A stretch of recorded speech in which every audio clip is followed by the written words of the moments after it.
We have now finished day 5 of our Dr. Joe retreat in Cancun, the 10-day retreat. And we wanted to share with you day 3 to 5, what we have experienced, what we have learned, what we have journaled about. Because the last 2 days we really didn't have time to make video, because the schedule is always very full on his retreats. I'm holding the camera, so sorry in case you're seeing this. Because she's vibrating with No, I'm not energy. vibrating. Don't say vibrating, they might translate it wrongly. No, now they do. No, they do. Yeah, so on day 3 we were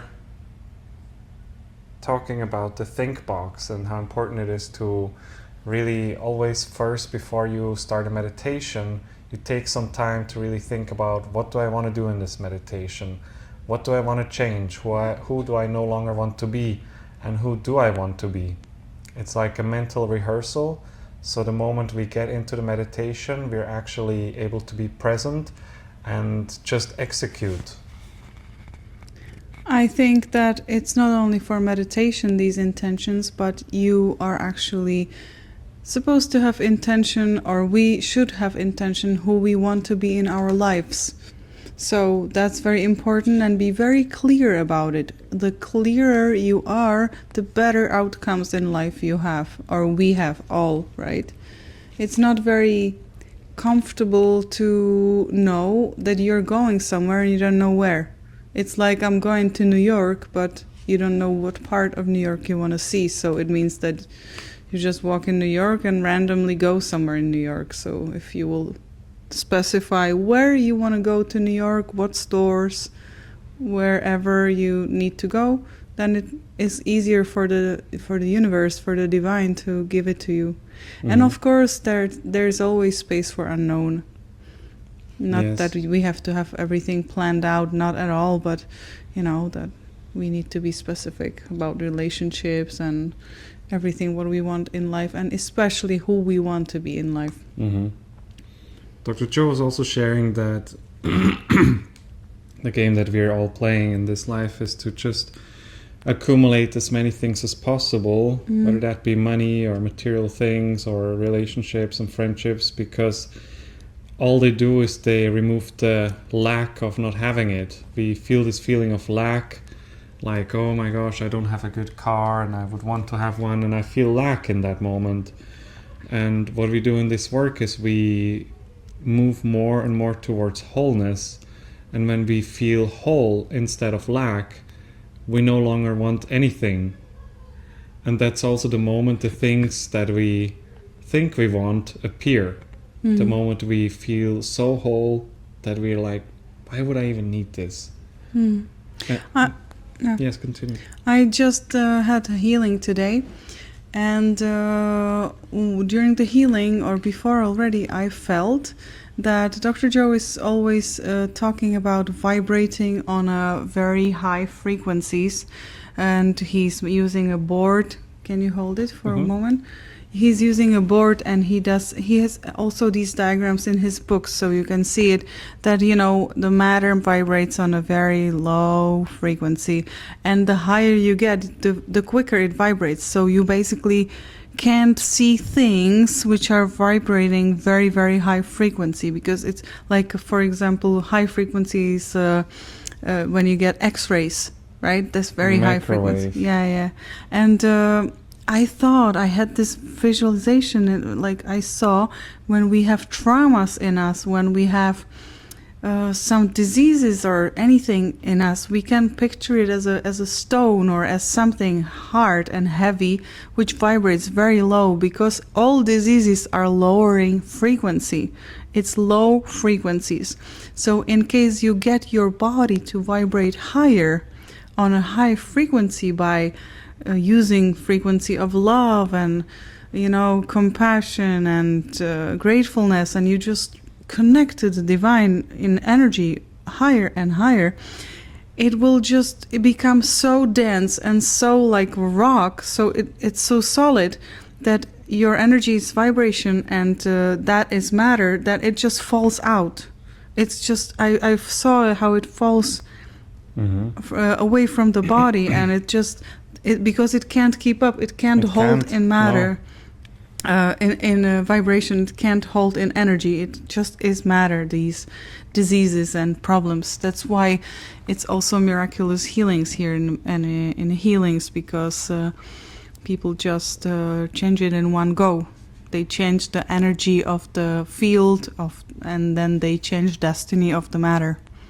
And that's what our soul is waiting for in this lifetime. It wants us to overcome the emotion of that old experience which created the disease or created the problem, so that the adventure can really begin for the soul, because the soul wants adventure. It wants to experience things. It wants to move forward. But when we are still stuck with a certain emotion in our life, the soul just falls asleep, and it's just like, hey, wake me up when something happens.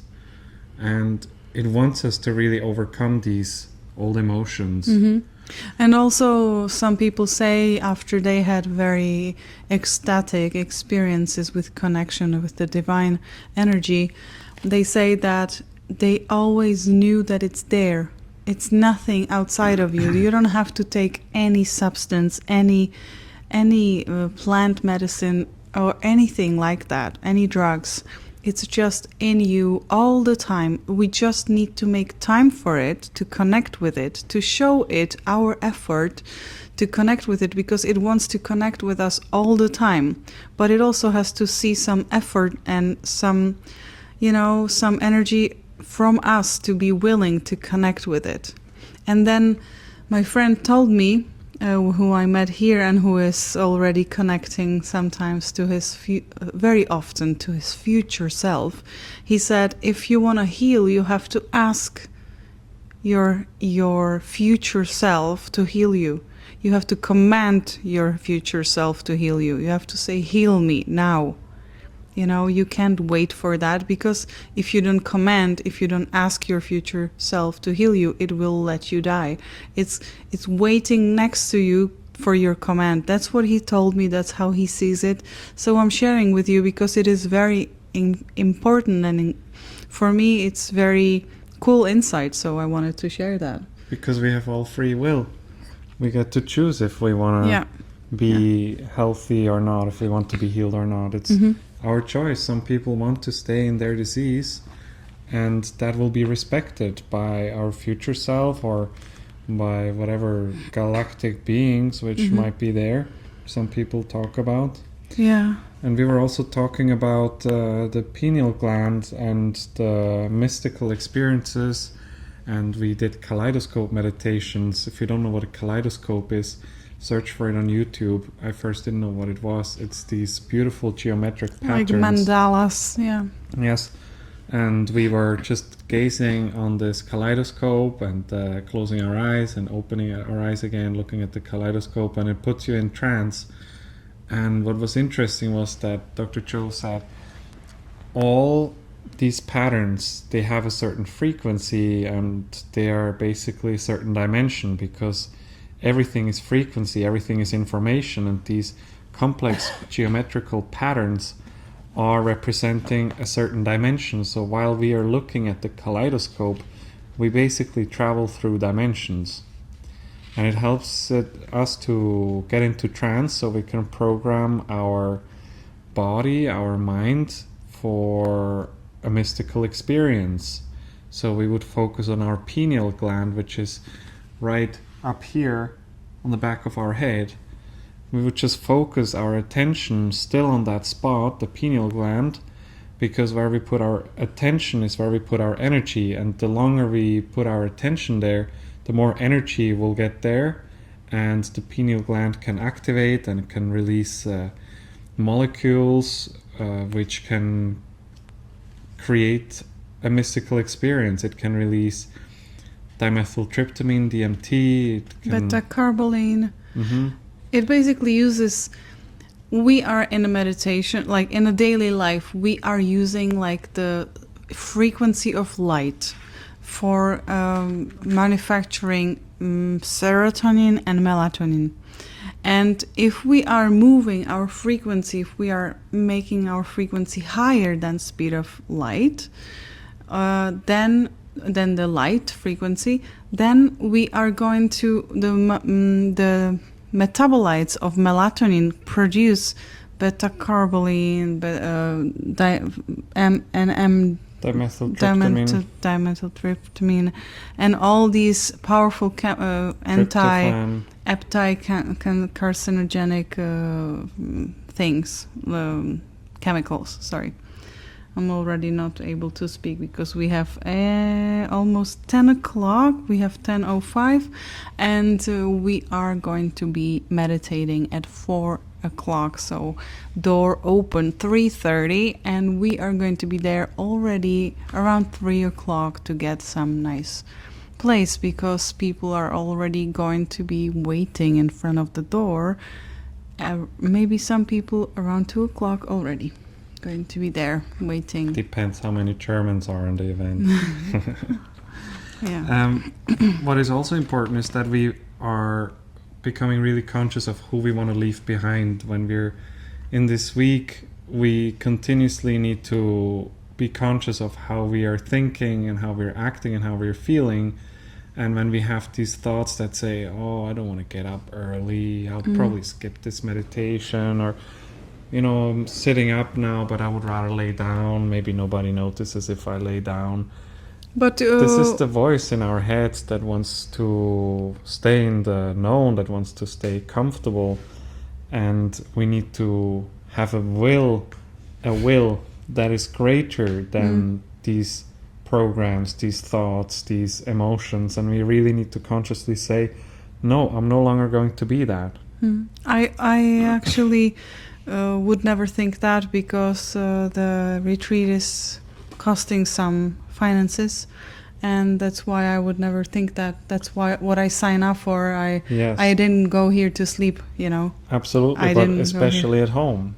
Yeah, at home it's different. Be even more. Yeah, at like home. How many times do I feel like, oh, I'll just do the meditation in bed. I know I'm falling asleep after 5 minutes, but at least I did something.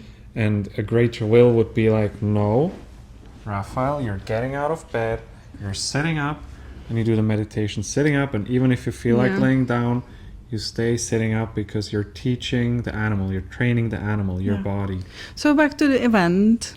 Yeah, I just wanted to say one important insight, because we were supposed to have some intentions today again, which we worked with, who we want to be and what we want to embody and attract into our life. And I was thinking that I made some remarks, like I made some journaling, what I want to be and who I want to be. But in the meditations, sometimes it can happen that person forgets about everything. When we become nobody, no one, in nothing, it is possible that we forget. So I forgot in the meditation. And then I remembered only that what is important for us is to learn. What do we want to learn when we have it all, We want to learn how to be able to receive and give more love, to receive and give more wholeness. And these things are very important for us, and it's very healing, and it's absolutely unlimited, because Dr. Joe says there is always more love, and the ability to feel more love, to feel more happy in life is actually amazing, that we can still work on it and allow it and receive it, because not all the time, not everybody, we can have everything what we wish for, like billions and beautiful Teslas and beautiful homes and beautiful partners and everything. But if we are not capable to feel well and happy and full of like happiness for life, then it's nonsense for us, because we will be still miserable, right? If you create all this wealth and you are not able to actually take it in and allow it in you and be happy for it. That's why we want to create it this way. That's why we want to manifest things, because we are doing it from an energy of love and gratitude already. instead of working hard for it and trying to make it happen and control and predict. And in the end we have it, and it removes the feeling of lack that we didn't have it before, but we're not really happy. That's why we do it like this. Yeah, just if you want to heal, or if you want to create something in your life, don't forget that you want to create something in your life to have some feeling in your life. You want to be happy because you're running again, or you want to be wealthy because you want to enjoy something and be free, actually, not wealthy, but you want to have the freedom to do things whenever you want. And actually you have to increase your capability to just a second, to be able to receive. Yeah. Mm-hmm. Can you hold it? Because I have it in my notes, because it was so much information today. So yeah, ability to receive and feel more. Yeah. Mm-hmm. And then it's also important that when we do this work, when we meditate, when we want to create a new future, that we start to behave like it has already happened, that we say, yes, of course I can do this. Of course I can change my life. Of course I can be this person. And to continuously live in this state until we signal new genes in our body, until we actually become that person. And every time we meditate and we tune into that new future potential, we are changing a little bit our reality bit by bit, until one day we will actually wake up in our dream. Wake up in the reality that we have been wanting to create. You know, that's why we are also doing this channel, and I talked to a few people about this channel. We can do this channel the way that it's gonna be full of dopamine rush stuff, like strong cuts and images and all these things.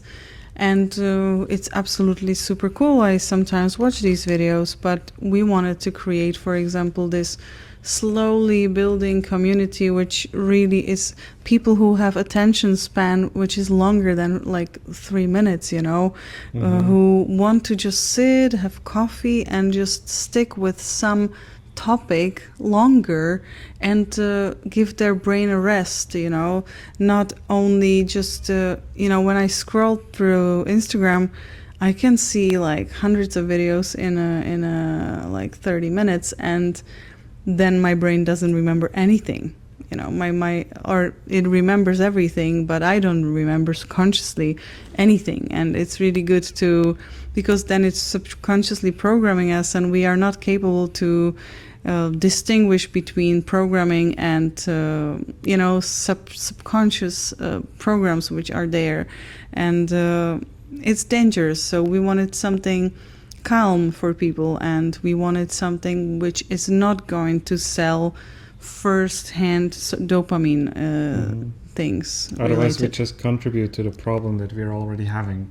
We already know that it doesn't have good effects on our lives. And it doesn't have a good effect on me as well. That's why I didn't want to do that. And I'm super happy that we have here people who appreciate calmness and to just want to stick with one video, for example, because it's really important for the brain to have like a whole information, not just like a scattered information. Imagine what the brain has to then deal with. Their attention span is really, really small. It's like I know it's not true about the goldfish, but people could be goldfish later, and what it's going to do with their mind later. And at night our nervous system has to consolidate all that information that it has processed throughout the day, and then you have those dreams, and it just puts it like programs your body as well. So what we do now with the meditations, we have different kinds of frequencies that we tune into, unknown frequencies, and our body also consolidates that. That's why I recommend to do Generous Present Moment from Dr. Joe. Yes. This meditation is exactly, if you are starting to do this meditation, then you will be aware very well that if you scroll through social media and you watch video after video after video, then you are going to have it served. Your brain is going to be trained, and you will see it in that meditation. It will be replayed. Yeah, it will be not replaying those things which you saw, but the brain is going to be jumping from one thought to another, and it feels in the brain then very, very messy. It's like putting on a lot of outfits at once and never be dressed really well, and then you want to leave somewhere and you just can't decide, and you are jumping and from one to another one, and yeah, that's kind of what it feels like. And you can try it in this meditation, and you're gonna see it. You can find Dr. Joe's meditations on his website. And this is how you actually can heal this kind of addiction to dopamine from the social media, from the scrolling. You just do this meditation. You will have to train your mind to be calm, To be present. and to be present. And it's boring for the mind. Of course, it wants to do something. It wants to get up and do things, the body. But we will master it, and we will have to settle it down. And it's boring, but it's really, really good for us, because our mental health stays much, much in a better shape. Yeah. And then I have some little complex idea that I will try to share with you. You know, we were talking about the Fibonacci numbers and the Fibonacci constant, the mathematical order which you can see all over in nature, in the flowers, the petals, all kinds of plants. In the past, we were vegetables. cutting the yawning, but now we are leaving it there. Yeah. It's And you can see all these constants, and you can also see it if you use these numbers on the brain, for example, that when you paint these circles, you know, these spiral, the patterns, that it ends up exactly on the pineal gland.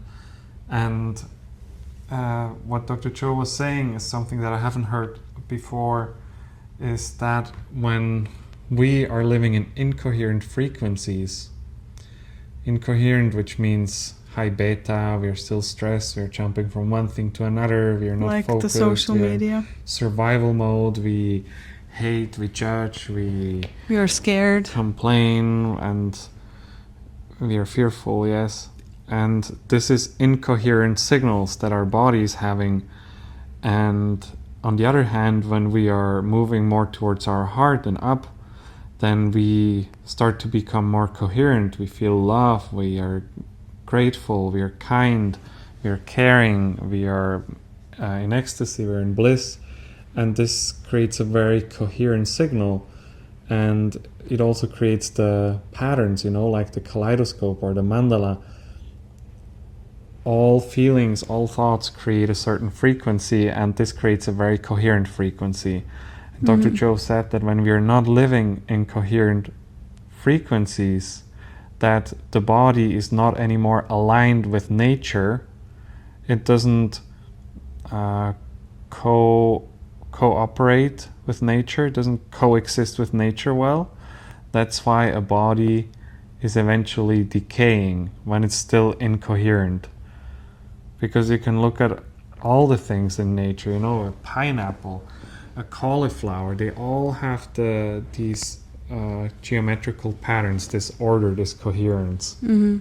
So the more we go to nature, to the forest or to the beach or somewhere where it's plants and sea and whatever, you know, can surround you wherever you live, then you actually heal. You take in the electrons which are healing your body when you are barefoot, and you connect to the ground, and you inhale the very nicely fresh air, and it's all healing you from inside. It's connecting you to these frequencies, these patterns, which are actually very important because they create certain, not pictures, but these something like the kaleidoscope wheels. The patterns.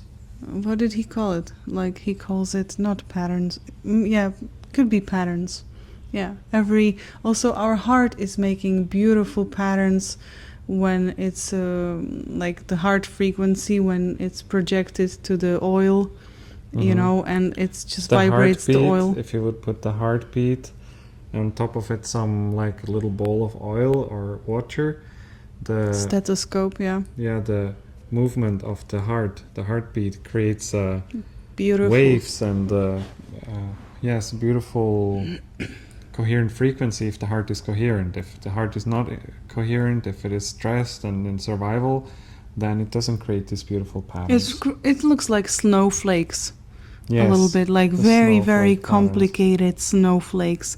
And I believe that snowflakes are really high frequencies, especially if they are, you know, those little beautiful everywhere for Christmas we have it. These are also actually nature's patterns, which we can actually tune into if we want to be coherent. Yes. So it's also really nice. We have it all around us. Just look around you and you will see it everywhere. And today we were having our first coherence healing, which means that certain people were selected to receive a healing and everybody else was automatically a healer.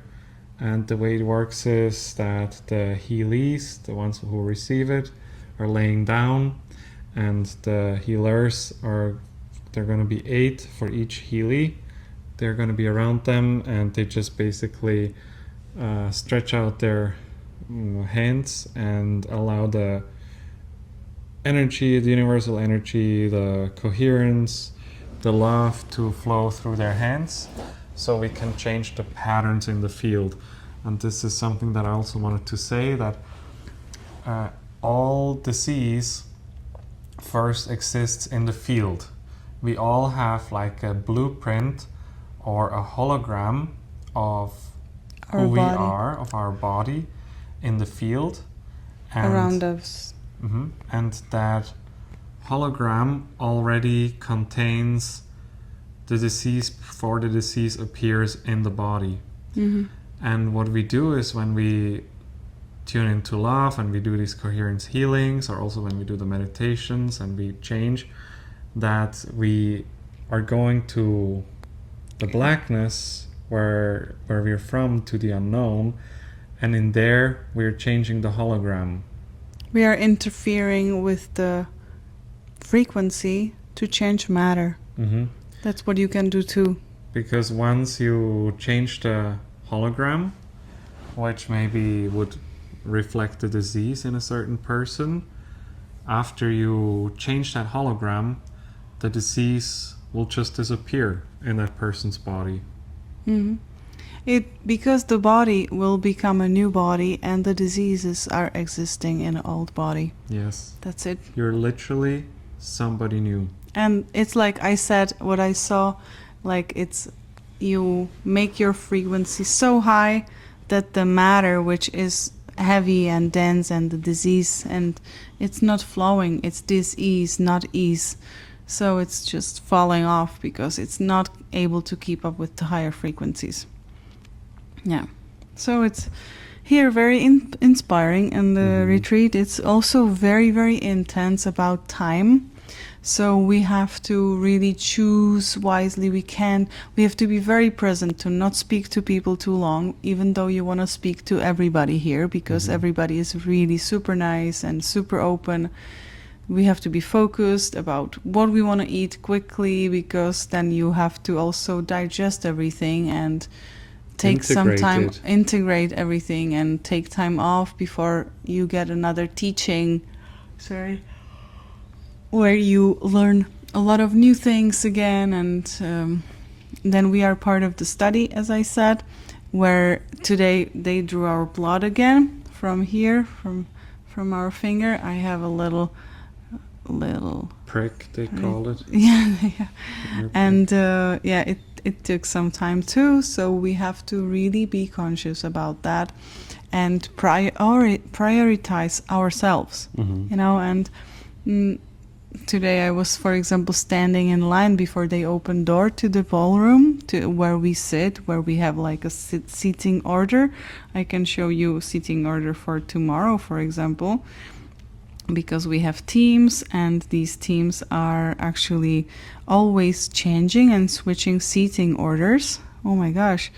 This is Not here. This is yeah. So for example, this is seating order and meal locations as well. So they have every day we sit somewhere else, and you can find a spot where you go early.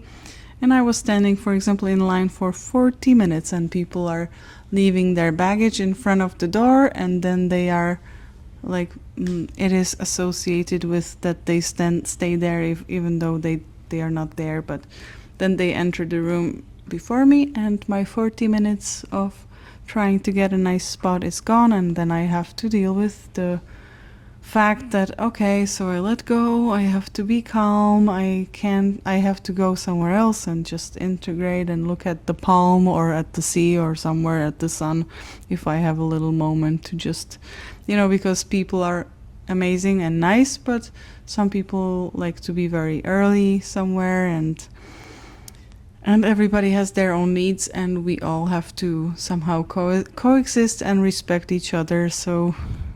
And one more thing that I wanted to share was today, after the Coherence healing, Dr. Joe was sharing that his events before the pandemic happened, people used to really embrace each other all the time. We used to be much closer to each other. It was just a natural human thing to do.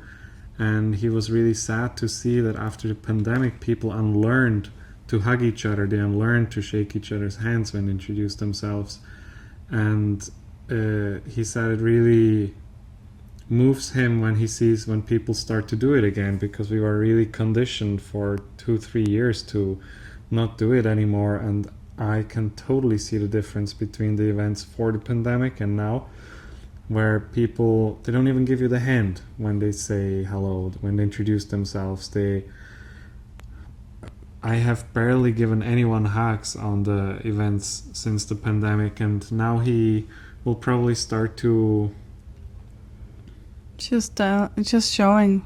I don't know if they can see it. Now he probably will start to encourage people again a little bit to just be closer to one another, because it really helps to bond each other to each other, and it's a really beautiful thing.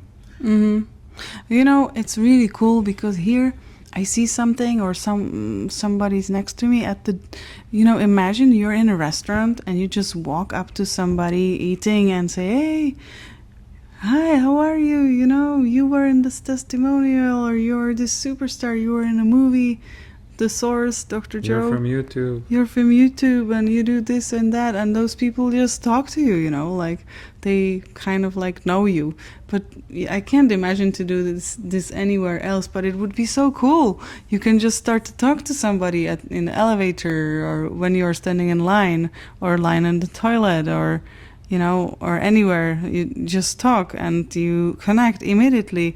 Yeah, we are from the same event, right? We have all the signs that we are belonging in the same philosophy, so we actually connect much quicker, right? But it would be cool to connect like this, and we don't have to hug particularly. Because I, for example, sometimes I don't have a feeling I want to hug somebody, and it's really cool. I'm learning to say no sometimes, or I just don't do it if I don't feel like it, or we don't have to hug everybody all the time, right?